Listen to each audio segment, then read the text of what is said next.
Happy Lord's Day po muli. Nandito tayo sa tahanan ni Ate Merly sa Barangay 102, Sony, District 1, Tondo, Manila. Yan po sila oh. Yan. Kasama po yung anak. So, ang pagdalaw po sa kanila o pagbisita upang magbahagi ng Ebanghelyo o salita ng Diyos. At ang salita ng Diyos ay para sa lahat naman po. Walang pinipili pong tao ito. Kasi ang sabi ng Panginoong Yesus, dali ng salita ng Diyos sa tao. Wala sa binanggit na, bawa may reliyon yan, huwag niyo pupuntahan, hindi. Basta yung salita ng Diyos, kaya ano pa ang reliyon mo, o ano man ang kalagayan mo sa buhay, estado mo sa buhay, eh para sa lahat naman po ang salita ng Diyos. Nung araw, meron po akong binababulista diyan, merong umupa sa kanya Muslim. Nung nag-Bible study ako noon kay Sister Baby, nagkataon, nandun yung Muslim na babae. Kaya sabi ko, sana sumama ka sa Bible study namin, kako, kasi alam ko sa mga Muslim, ibangin yung mga pagtuturo. Pero kung salita naman ng Diyos ang pag-uusapan, kako, wala naman tayo siguro pagtatalunan, kako. Oo, sabi niya. Okay naman sa kanila. Ako, yung salita ng Diyos. Kaya walang pinipili ang salita ng Diyos. Unless kung ayaw ng tao, huwag mo nang pilitin, baka mag-away lang kayo. Pero kung tinatanggap naman niya, why not? Ganun lang po, ano. Sige, bago tayo papalaw, tayo mananalangin. Panginoon Diyos sa aming Ama, minsan pa, samahan mo po kami sa aming pag-aaral ng iyong salita dito po sa tahanan ni Ate Merly. Buksan ang puso't isip ng mga taong manonood ng video ito upang lubos namin pagkinabangan ng iyong turo at aral. Salamat po sa pangalan ng aming Panginoong Yesus. Amen. Dito po sa Hebreo, meron tayong babasahin. Ang sabi ng Biblia ay ganito po, 6 and 7. At nang isinugo ng Diyos na ng Diyos ang kanyang panganay na anak sa sanlibutan, sinabi niya, dapat siyang sambahin ng lahat ng mga anghel ng Diyos. Yung anak ng Diyos po tinutukoy, walang iba kundi si Jesus Christ, one and only child. Sabi sa 1:3-16, gayon na lang ang pag-ibig ng Diyos sa mga tao na kanyang ibinigay ang kanyang bugtong na anak. Kaya solong anak lang po si Jesus. Ito po. Kaya ito sinasabi niya, panganay na anak, si Jesus po yan. Sa 7, tungkol naman sa mga anghel ay sinabi niya, ginawa niyang angin ang kanyang mga anghel at ningas ng apoy ang kanyang mga lingkod. Yan. Ang anghel po talaga yan. O mensahero. Pero merong mga reliyon po. Yung kanila daw founder ay anghel. Pero pagbabasahin mo ang Biblia, wala pong taong naging anghel. O anghel na naging tao. Ang anghel sa Biblia, anghel yan. Ang tao sa Biblia, tao yan. Ano po, para wag lang kayong malito. Kaya ko po sinasabing ganito, halimbawa, yung Iglesia ni Cristo kay Yumao Felix Manalo. Anong sabi nila? Si Felix Manalo daw po ay anghel. Ito yung ginagamit nilang batayan sa kanilang doktrina. Kaya sinasabi ko nga po sa inyo, walang anghel na tao, walang taong anghel. Ang anghel po, ang tao ay tao. Ang sabi po rito sa itong kanilang pinagbabatayan, chapter 7. Ang sabi po ay, para wag tayong malito, ano? Kaya nagbabasa tayo ng Biblia. Sabi niya ay, okay,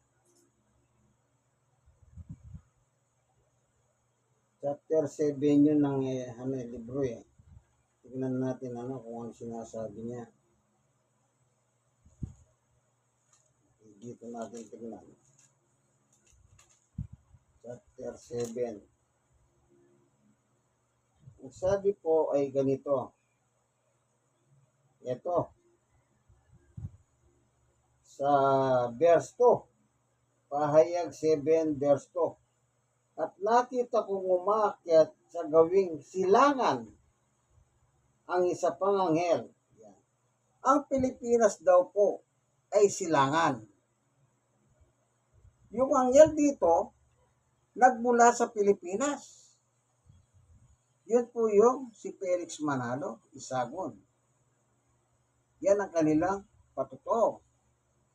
Kahit anong tignan mo, wala pong nakasulat sa Biblia na ang tao naging anghel. O walang anghel na naging tao. Para wag lang malito ang inyong kaisipan, ano? Ito yung ginagamit nilang ebidensya. At nakita kong umakyat sa gawing silangan, Pilipinas daw po ang silangan. Pero sa world history is Japan, hindi Pilipinas. No? At nakita kong umakyat sa gawing silangan ng isa pang anghel, taglay ang pantatak ng Diyos na buhay. Sumigaw siya sa apat na anghel na binigyang kapangyarihan maminsala sa lupa at sa dagat. So sabi nila, sinigawan yung apat na anghel. Yung apat na anghel po yun ay mga bansa sa iba't ibang panahon. Ang tanong, dito po kasi sinigawan. Yung mga bansa tinutukoy nila, iba't ibang panahon yun. Paano nila, limbawa, ito limbawa lang limbawa, 1901, 1817, o 1700. Paano mo sinigawan yung isang sigaw lang, nakarinig sila samantalang iba't ibang panahon yan. Yan, kaya, dyan po sila nagkamali. Kaya sa Biblia po, ang anghel ay anghel. So, meron siyang ibang meaning na messenger o mensahero. Kagaya ng mga anghel ng Diyos. Halimbawa, nang ipinanganak po si Jesus, sino kausap? Anghel po. Ang anghel po ay nakakausap ng Diyos ng mga harapan. Kasi anghel yan sa langit eh. Sinusugo sila ng Diyos. Tingnan muna natin sa Hebreo para magkaroon tayo ng idea kung anong sabi rito. Yan nakasulat kasi dito eh. Ang sabi niya ay ganito. Tingnan natin yung nakasulat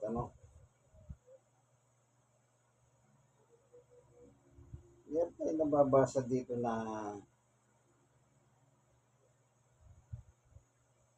sinugo niya ang kanyang anghel. Kaya, ang anghel po ay anghel talaga.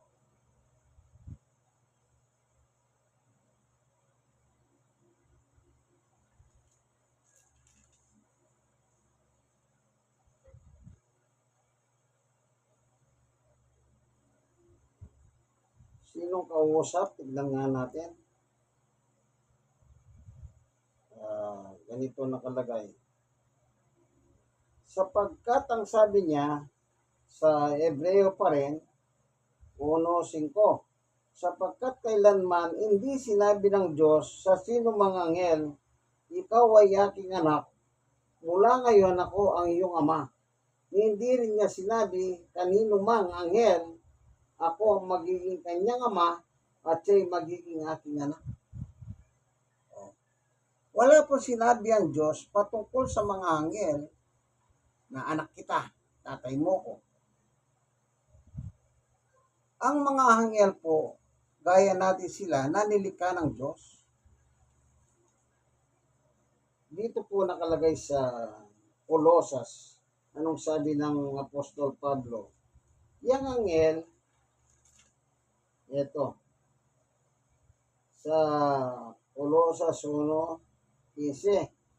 Si Kristo ang larawan ng Diyos na di nakikita. Siya ang panganay na anak at pangunay sa lahat ng mga nilikha. 16.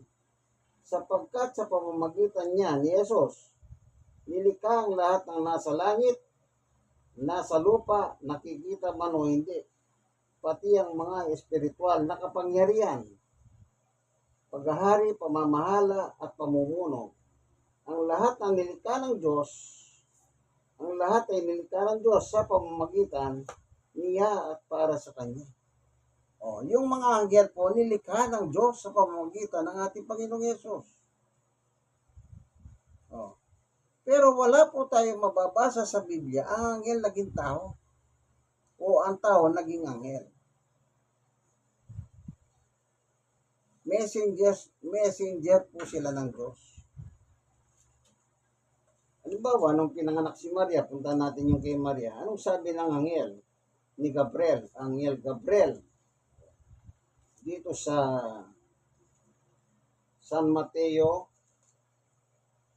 nung manganganak po o magbubuntis si Santa Maria, ganito nakalagay. Mateo 1:18. Ito naganap ng ipinanganak si Jesucristo, si Maria na kanyang ina at si Jose na katakdang magpakasal, ngunit bago sila makasal, nagdadalang tao na si Maria sa pamamagitan ng kapangyarihan ng Espiritu Santo. 19. Subalit, dahil sa isang matuwid na tao si Jose na kanyang mapapangasawa at ayaw niyang malagay sa kahihiyan si Maria, binalak niyang hiwalayan si Maria ng lihim. Verse 20. Ngunit habang pinag-iisipan ito ni Jose, nagpakita sa kanya sa panaginip ang isang anghel ng Panginoon. Inutusan ng Diyos ang kanyang anghel para kausapin si Jose sa nakatulog kasi si Jose sa kakaisip paano niya lalayasan si Maria nang hindi na mamalayan ni Maria. Kasi po sa kanila, traditionally, pag isang babae po hindi nabiren, malamang papatayin siya. Yun ang ayaw mangyari ni Jose. Kasi nalaman niya na itong kanyang mahal na si Maria ay nagdadalang tao. Ibig sabihin, meron nauna sa kanya. Kaya traditionally, sa kanila, pag-uugali nila, pag merong isang babaeng ganyan, at nalaman na hindi na siya biren, after ng honeymoon ng kanilang asawa, pag nagreklamo yung lalaki, sabi niya, ay, ang asawa ko hindi na biren. Kukunin po yung babae at papatayin. So, ayaw mangyari ni Jose kay Maria yon. Kaya, nagbalak siyang iwalayan na lang ito ng lihim. Pero, mas mahagap ang Diyos. Nakatulog at kinausap ng mensahero ng Diyos, ang anghel na Gabriel. Sabi niya, sinabi nito sa kanya, Jose, anak ni David, huwag kang matakot na pakasalan si Maria, sapagkat ang sanggol na dinadala niya ay mula sa Espiritu Santo. Wala naman palang nakahunag kay Maria, ay kay Jose. Paano nalaman? Nakatulog siya sa kanyang panaginip. Kausap niya ang anghel ng Panginoon. 21. Magsisilang siya ng isang batang lalaki at Jesus ang ipapangalan mo sa sanggol sapagkat ililigtas niya ang kanyang bayan sa kanilang mga kasalanan. Makita niyo? Kaya kung hindi nagpakita ang anghel ng Panginoon kay Jose, walang kasaysayan ng ganito. Hindi sana nagkaroon ng salvation ng tao. Kasi tayong mga tao nagkasala tayo. Wala pong taong hindi nagkasala. At hindi tayo pwedeng magturo. O ikaw may kasalanan ka. Kasi pag sinabi mo may kasalanan ka, lalabas wala kang kasalanan. Ganun lang kasimple po yun. Kaya hindi tayo pwedeng magturo. Halimbawa, ikaw, yung tinuturo mo pandiretso, yung tuturo mo, hindi maganda yon. Kasi lahat naman po tayo nagkasala. O nangangailangan tayo ngayon ng tagapagligtas. Paano kung hindi sinubo ng Diyos si Angel Gabriel para kausapin itong si Jose sa panaginip? Wala. Wala tayong salvation. Bakit? Iiwanan niya eh. So, anong nangyari? Nang after niyang makausap, si itong anghel ng Panginoon, nakausap si Jose, ang sabi dito, sa 24, nang magising si Jose, sinunod niya ang utos ng anghel ng Panginoon at pinakasalan niya si Maria. Nung nagising sa mahimbing natulog, siguro mahimbing natulog ito eh. Kagaya kay Adan. Nung nakita ng Diyos, walang kamukha si Adan. Kasi po si Adan, nilikha niya, no? Una niya nilikha ang Adan. Dahil sumunod ng mga lahat na nakikita natin. O ang kasama ni Adan sa paraiso ay mga hayop. Iba-iba yung tsura ng hayop. At iba-iba ang laki niyan. Siguro nakita ng Diyos, walang kamukha itong si Adan. Kaya sabi niya, igagawa ko siya ng asawa o makakasama yung kamukha niya. Pinatulog niya ng mahimbing si Adan. Oh. Nung nakatulog po ng mahimbing si Adan, kinuha yung tadyang ni Adan at ginawa pong babae si Eva. At nilagay sa tabi ni Adan habang natutulog siya. Nung magising ang Adan, sabi niya, ay ito ang asawa ko. Kasi kamukha niya. Laman ng aking laman, buto ng aking buto, dugo ng aking dugo. Oh. Eva ang pangalan. Ibig sabihin ng Eva, sa kanya magmumula ang tao. Yun ang Eva. Oh. Kamukha niya. Pinatulog ng mahimbing. Siguro si Jose rin, natulog ng mahimbing, kaya na naginip ng habang pinatulog ng mahimbing, nakausap niya sa panaginip ang anghel ng Panginoon na huwag siyang matakot na pakasalan itong si Santa Maria. Kaya nung sabi niya, nang magising si Jose, sinunod niya ang utos ng anghel ng Panginoon at pinakasalan niya si Maria. 25. Ngunit hindi niya sinipingan si Maria hanggang magsilang ito ng isang anak na lalaki at Jesus nga ang pinangalan ni Jose sa sanggol. Kaya wala pong nangyaring sexual in between Maria at Jose habang siya nagdadalang tao. Nung nalaman niyang hindi pala naisahan, meron nakauna, kaya pinakasalan niya. Ano po? Kaya tayong mga tao po ay nangangailangan ng tagapagligtas. At ang tagapagligtas natin walang iba kundi si Jesus. Pero tandaan nyo, wala pong mababasa sa Biblia. Ang anghel po ay tinatawag na messenger, no mensahero. Pero wala pong nakasulat sa Biblia na yung isang tao ay naging anghel. Parang yung kasaysayan ni Darwin. O remember Darwin sa history? Ang sabi ni Darwin, ang tao daw galing sa unggoy. Habang lumalaki kinalaunan, yung unggoy natatanggal yung balahibo. Kaya mayroong mga sa pelikula na pinakita nila nung araw, nakalimutan ko na lang ang title. Parang ganun ang ginawa nila.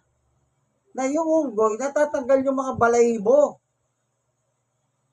Hanggang sa maging, yung mga Jabaman, ang tawag nila doon, yung hugis ng mukha, yung mga sinauna. Tao sila, pero yung mukha nila, at saka yung mukha ng Chongo, magkawig sila. Kung tawagin yung Jabaman. Pero hindi po ganun ang Biblia. Ang Biblia po, sa Genesis 2:7, nilikha po ang tao ayon po sa alabok ng lupa. Kaya wala naman pong Chongo na namatay at nang mamatay siya ay naging tao siya. Yung para bang aswang. Halimbawa, yung aswang tao, nagkatawang baboy, aso. Pagka sinibat mo siya at namatay siya, babalik siya sa dati niyang anyo, tao siya. Bawa, baboy. Nung masipat siya at nang mamatay siya, babalik sa kanyang pagiging tao. Yun po yung aswang. Pero yung anghel po, at yung tao, hindi pwedeng yung tao magiging anghel. O yung anghel ay magiging tao. Eh di sana nung namatay si Felix anghel siya. Hindi po tao pa rin siya nung namatay inilibing Di po ba? Kaya, mag-ingat lang po tayo. Baka sometimes hindi natin namamalayan, nadadaya po tayo ng mga ibang doktrina ng simbahan, ng ibang simbahan. Bagamat gumagamit ng Biblia, pero yung pinapasok sa ating isip ay wala naman po sa Biblia. Ako lagi ko sinasabi ko. Halimbawa, meron akong binabible study. Sabi ko sa kanila, kung makakita kayo ng magtuturo sa inyo na malapit sa inyong bahay, para hindi na ako pupunta,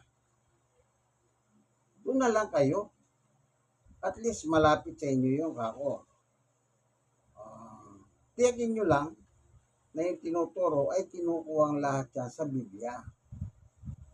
Kasi meron po mga reference kasi ginagamit ng ibang mga simbahan.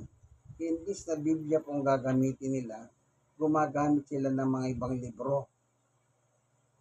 Hindi po pwede yun. Bagamat ang Biblia po, tinatawag nilang libro ito, the books, kung tawagin. O libro naman talaga kanya lang, iba siya sa mga librong nagagamit natin. Bakit? Spiritual po siya patungkol sa espiritu. Kaya sabi ko, basta nasa Biblia, okay po, kahit anong simbahan yan. Pero yung papasokin mo siya ng mga referensya, ay hindi na po pwede yun. Nagugulo ang Biblia ngayon. Sinisira mo ang mga talata ng Biblia. Kagaya nga ng sinasabi ko po. O sinasabi nila, kaya daw nila sinasabing anghel si Felix dahil daw mensahero siya. Kasi ang anghel talaga, mensahero. Walang tao pong naging anghel. At walang anghel na naging tao. Tandaan nyo po yan. Sa Biblia, wala yan. Panguli. Anong sabi ng description ng Biblia sa tao at saka anghel? Balik tayo dito sa Hebreo. Ganito ang nakalagay. Sa 4 naman ang basahin natin. Ang anak ay ginawang higit na dakila kaysa mga anghel, tulad ng pangalan na ibinigay sa kanya ng Diyos. At dahil dakila ay higit na dakila, yan. Ibig sabihin, hindi po pwedeng mas mataas po yung anghel kay Jesus. Pero sa tao at anghel, mataas ng konti ang anghel sa tao. Bakit? Anghel po sila Spiritual being sila. Mataas ang uri nila ng konti lang sa tao. Paano yun? Dibawa, pag naging anghel si Felix Manalo, di mataas na siya sa tao. Hindi po pwedeng gano'n. Pagdating po kay Kristo, mataas po si Kristo. Kasi yung mga anghel, ang sabi sa Kolos, binasa natin kanina, sila po ay nilikha ng Diyos sa pamamagitan ni Jesus. Ang mga spiritual being. Salamat, Panginoong Diyos, sa iyong pagtuturo sa amin. pinakita mo sa amin ng ilustrasyon ng anghel at tao na wala pong nakasulat sa Biblia na ang anghel ay nagiging tao o ang tao nagiging anghel. Kundi ang anghel sa Biblia ay messenger. Salamat po. Tinuturuan mo kami, pinagtsatsagaan mo kami, turuan upang matuto kami. Sapagkat ang totoo niyan, ang sabi ni Pablo, yan ang gusto ng Diyos. Malaman natin yung katotohanan. Salamat po sa pangalan ng aming Panginoong Yesus. Amen. Ito po ang inyong kaibigan kay Jesus, Brother Manny Bautista. Dito po tayo sa Barangay 102, District 1, Tondo, Manila. Dito tayo sa tahanan ni Ate Merly. Kasama po natin sila. Magbuhat po na makilala ko sila. Lagi pong welcome sa kanila ang salita ng Diyos. Yan. Sana po meron kayong natutunan. Lahat naman po yun inango natin sa Biblia. May hawak pala akong Biblia. Ito. Poemen, ang Biblia ng mga pasto. Pwede po kayong mag-comment, mag-like and share. Gusto nyo magtanong sa nagiging natin. Wala namang problema. Pero wag lang po kayong maging bastos. Kasi hindi na maganda yun. Sige po. Bye-bye.